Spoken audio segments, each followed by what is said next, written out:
Beings of this world. So tonight I'm going to talk about what it looks like to be in the world but not of the world. How many of you have heard of that saying before? Only a few of you? Okay, I thought more of you would have heard it by now.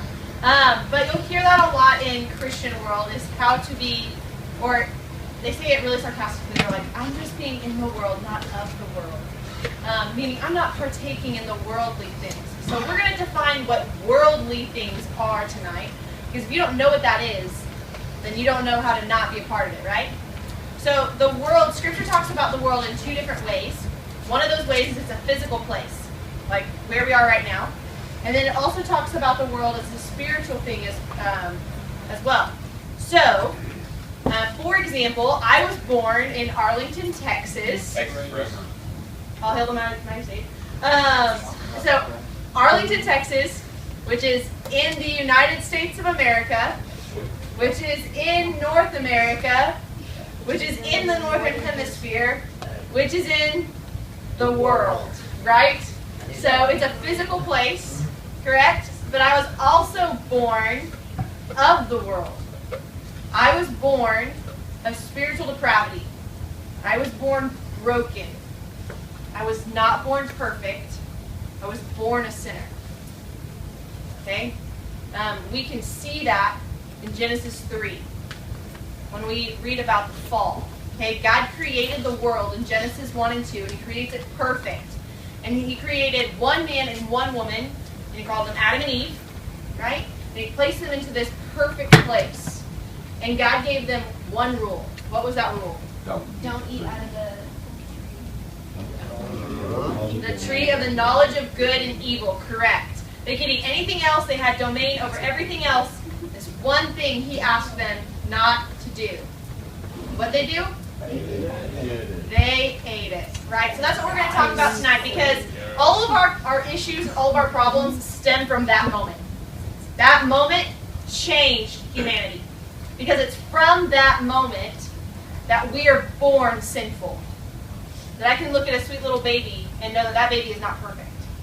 You can look at a 2-year-old and know that that 2-year-old's not perfect. I don't know how many girls this probably applies to you more, but if you've ever babysat and you tell a child not to touch something and they like give you these eyes and they still go for it. And you're like, I just told you not to touch it. Are you kidding me? Or like Baylor, I'll be like, Baylor, don't bark. And he will look at me and bark. I'm like, what are you doing? I just told you not to do that. You know this by now.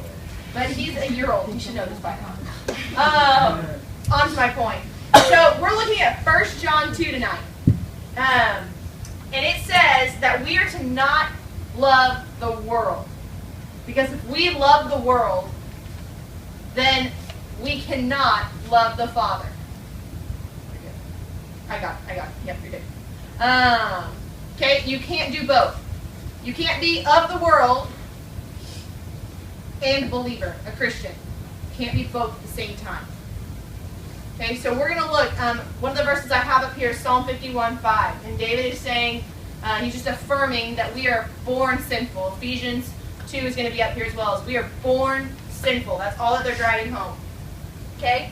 But the three things I want us to look at in 1 John 2:15, I'm going to read it out loud to you. It says, do not love the world, nor the things in the world. If anyone loves the world, the love of the Father is not in him. For all that is in the world, the lust of the flesh, the lust of the eyes, and the boastful pride of life, is not from the Father, but is from the world. Okay? It's interesting that John wants to talk about those specifically three things. The lust of the flesh, the lust of the eyes, and the boastful pride of life. Those three things are not from the Father. Those three things are sin. So what we would define sin as. Those are the three things that we see take place in the Garden of Eden in Genesis 3. The lust of the flesh means, flesh, you can also say body. So our bodies have needs, like actual physical needs. Like you need to eat to survive, right? You need to drink water. It's proven fact that you need somewhere between 5 to 10 hugs a day. So if you haven't had a hug today, reach over next to your neighbor, give them a nice side hug, meet that quota of hugs for the day. There you go.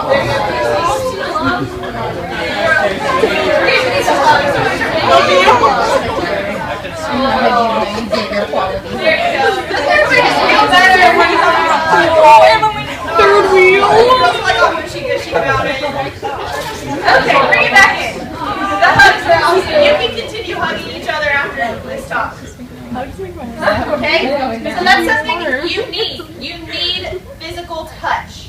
You need to be affirmed. You also need intimacy with people. You need to be known. We talked about that a couple weeks ago, right? Biblical fellowship.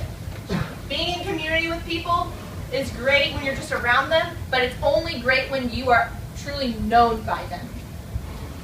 Everybody needs that to survive in this world.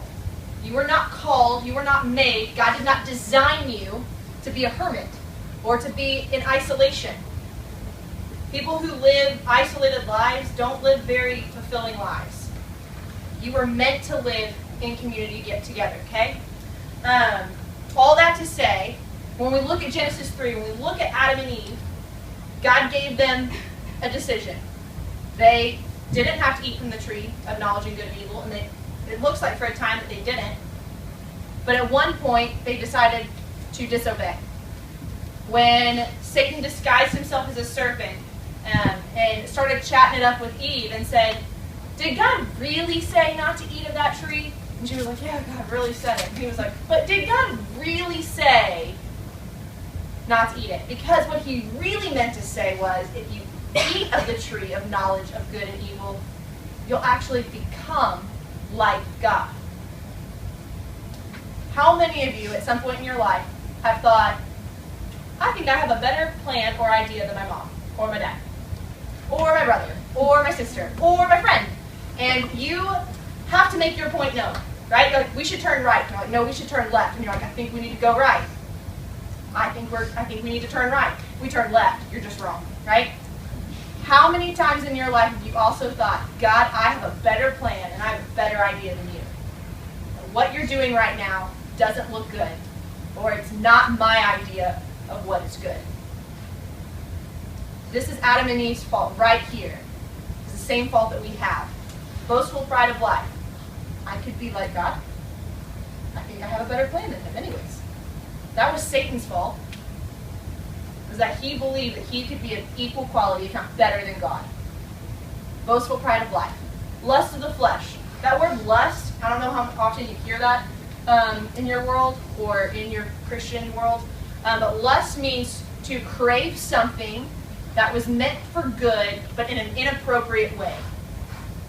So, your body needs food, right?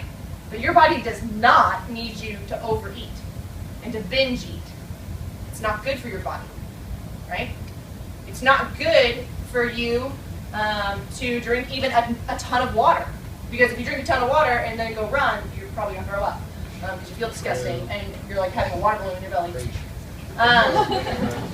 All these things that we need, we desire touch, we desire intimacy. When that turns into lust is when you start seeking porn, when you start seeking sexting, when you start seeking sex outside of marriage. All of those things are taken and skewed.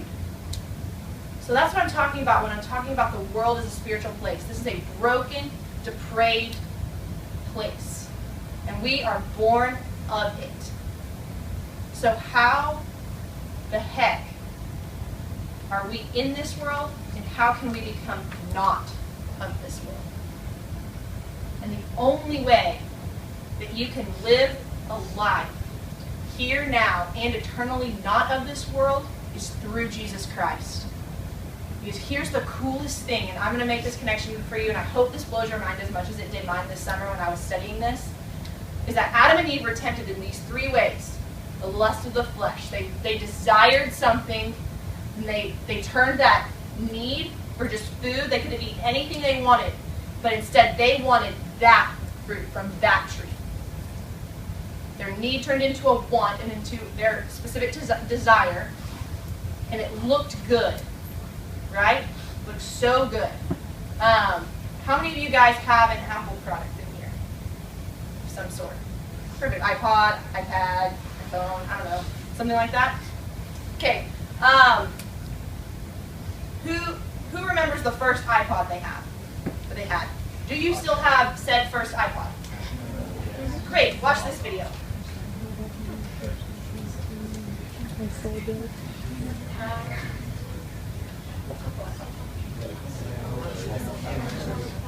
In the iPod, then a slightly thinner iPod, then a tinier iPod, then a taller, thinner iPod, then a taller, thinner iPod that shuffles your songs, then a pink one, a blue one, a green one, then an even smaller iPod, then a wider iPod, then an iPod you can touch, then an iPod you can talk on, then an iPod you can talk on with a G on it, then a shorter, fatter iPod, then a shorter, fatter iPod that shuffles, then a thinner iPod you can talk on with a 4 on it, then a gigantic iPod you cannot talk on, then a gigantic iPod you cannot talk on that's a little faster, then a white one, oh my god, oh my god, oh my god, white, then a thinner, taller iPod you can talk on, and now a bigger, but not gigantic iPod you cannot talk on.